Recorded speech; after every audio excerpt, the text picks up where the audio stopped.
right into this. Welcome to today's explainer, where we're going to unpack one of the most absolutely fascinating traditional diagnostic frameworks ever recorded. We're exploring the really intricate methodology behind the theory of simple organs. Formally, this is known as قانون مفرد اعضاء کی تشخیص. Now, this is a system that maps human health entirely through physical signs, literally zero modern technological testing involved. And today, we are going to break down exactly how it works, using the original source texts to guide us. Our focus today is completely derived from a really comprehensive text called the Kuliat e Takit Saber Multani, authored by Hakim Saber Multani. You can think of this book as essentially the holy grail for this specific branch of traditional medicine. And what's so incredible about this text is that it completely bypasses the need for blood tests or, MRI machines. Instead, it offers this deeply structured, purely observational approach to diagnosing the human body. Here is our roadmap for today. 1. Introduction to simple organs theory. 2. Basic principles of diagnosis. 3. The science of pulse diagnosis. 4. Study of urine and stool. 5. Humors and human health. And 6. A comprehensive and integrated system. Section 1. Introduction to simple organs theory. So what is this theory actually proposing? Well, the theory of simple organs posits a very specific worldview. It claims that human health is governed by foundational units, or simple organs. According to the text, if you can understand the precise state of these foundational tissues, you've found the ultimate key to diagnosis. It absolutely insists that illnesses are almost never just random, isolated incidents.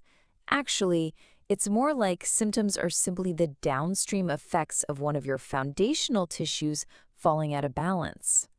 Interestingly, the author sharply contrasts this holistic theory with modern allopathic medicine. Think about how modern medicine works. It's full of highly isolated specialists, right? You've got neurologists for the brain, hepatologists for the liver. But the text argues that treating isolated symptoms or just fighting germs completely misses the bigger picture. This theory views the body as a deeply interconnected system. The idea is if you fix the root tissue state, the symptom just naturally resolves itself. Section 2. Basic Principles of Diagnosis. Okay, according to the source material, the body is essentially categorized into 3 primary command centers. Basically, the whole shebang boils down to these 3 foundational tissues. First, we have the nerves, which are directly associated with the brain. Then the muscles, which are associated with the heart. And finally, the glands, which are governed by the liver. The core idea here is that every ailment, every single symptom you feel stems from an imbalance in one of these 3 centers. Now, in practice, this brilliantly illustrates how each of those primary tissues is directly linked to a specific bodily humor and a corresponding physical state. So, nerves are linked to phlegm, or balgam, and that indicates a state of coldness and moisture.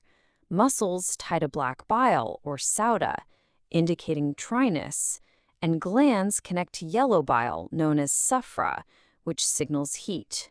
So your primary job as a practitioner is to identify exactly which state is dominating. Section 3. The Science of Pulse Diagnosis. This brings us to what is arguably the most crucial diagnostic tool in the text, the pulse. The text outlines a highly specific physical procedure for this. You don't just, feel for a heartbeat. The practitioner has to place 4 fingers very gently along the patient's radial artery on the wrist. Then, by applying varying degrees of pressure, they essentially read the internal organs. They're actively feeling for the movement, the width, and the physical force of the blood pushing back against their fingers. It's a remarkably tactile art. To codify what they're feeling, the author uses some very precise terminology. For instance, we have the term mushrif. This describes a pulse that feels high, superficial, and wide, literally meaning you barely have to touch the skin to feel its strong movement. On the flip side of that is munkefiz, which is a pulse that is low, deep, and actually requires the practitioner to press down firmly just to detect it. That signals severely reduced vital movement in the body. So by measuring these specific variables, a concrete diagnosis is formed. Measuring force, or qua, tells the practitioner about the body's vital heat. Then there's speed, zaman I harakat. A fast pulse points straight to excess heat, while a slow one points to coldness. And consistency, or nazam, checks the overall stability of the biological system. By cross-referencing all these metrics, the practitioner finds out exactly which organ system is malfunctioning. Section 4. Study of urine and stool. Beyond the pulse, the text places immense diagnostic weight on examining bodily waste to build a complete picture. The source provides this very strict matrix for analyzing urine color, arguing that these color variations are direct, undeniable signals of which humor is currently dominating. Yellow or red urine, that screams excess heat and yellow bile. White urine indicates phlegm, extreme cold, or poor digestion. And dark or blackish tones point directly to black bile, severe dryness, and melancholic excess. But notice how it's not just about color. The physical consistency provides a whole second layer of critical data. If it's thin, known as rakik, it tells the practitioner there's systemic coldness or kidney weakness. If it's thick, galiz, the body's humors just aren't maturing or digesting properly. And if it's muddy, called kudurat, it actually suggests that unresolved matter from inside the body is physically dissolving and mixing right into the waste stream. Similarly, the text meticulously details the examination of stool, or baraz. This acts as a direct mirror to the health of the gastrointestinal tract and the liver. The quantity alone indicates your baseline digestive strength. A sticky consistency suggests your body is running way too hot and dissolving its own fluids, while a dry consistency points to extreme internal cold and a lack of moisture. And just like we saw with urine, the exact colors map perfectly back to the dominance of those specific humors we discussed. Section 5. Humors and Human Health. Let's pull this all together. The author classifies all human illness into what are essentially 6 specific movements of imbalance between the primary organs. For example, a muscular nervous movement means the body is actively shifting from a state of dryness into a state of cold. A glandular nervous movement means heat is shifting into moisture. By figuring out exactly which of these 6 pathways a patient is sliding down, the practitioner knows exactly what state needs to be corrected.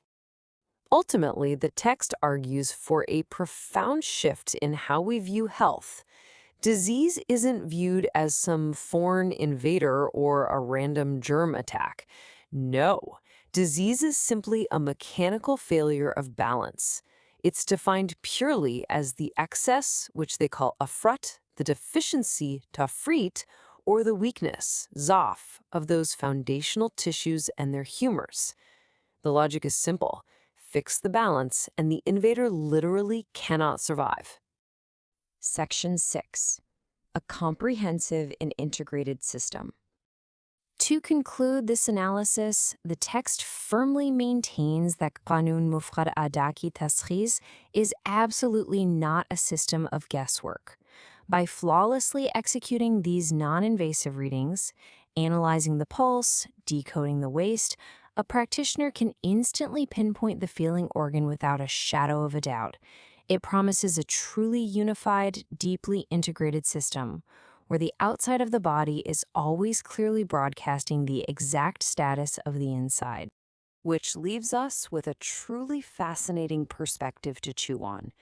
If our bodies genuinely are this interconnected, if every single headache, every change in temperature, every daily symptom is actually just a direct signal from one of three primary tissues asking for balance, how might that completely change the way we approach our own daily health and healing?